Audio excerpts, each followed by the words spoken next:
Okay guys, lesson 1 on defense, specifically striking defense we're talking about here. So the first thing we want to say is, from a defensive perspective, the best form of defense is always going to be to avoid contact. So that can come in two main ways. The first one is basic footwork. If you open the space between you and your opponent, it's harder for them to reach you with their shots. If they're coming after you with punches, they only have so much extension on those shots.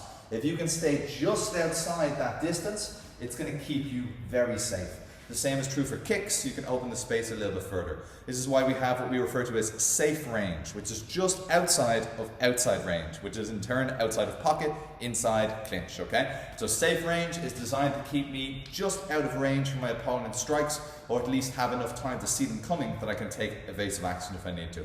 The second form of defense is going to be with your head movement, okay, and your evasion. So if I'm talking about head movement, things like these slipping punches, weaving punches, potentially pulling shots, okay, these kind of movements are very, very effective and slightly better than the footwork perspective. And the reason they're slightly better is because they tend to keep me closer to my opponent, which means I have more options to come back and counter with my own offense. Because remember, offense wins fights. These win fights, okay? It's not about being the slickster and never getting touched. That's a massive benefit. It's a massive bonus to have as part of your style. But in the end, it's going to be your offense that is actually winning fights for you. So that's what we're looking to work on over the next series of videos. We're going to start to build our defense, whether it's going to be through basic footwork, whether it's going to be through head movement. What you're going to now start to do is work this into your shadow boxing.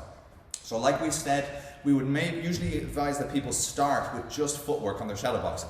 So you might do a round of just moving around, nice and light, nice and easy with the feet. Practice your push steps to cover distance. Maybe do some defensive work. You can do things like L steps, okay? You can pep step. You can do all kinds of different things with just your footwork and sort of visualize your shots.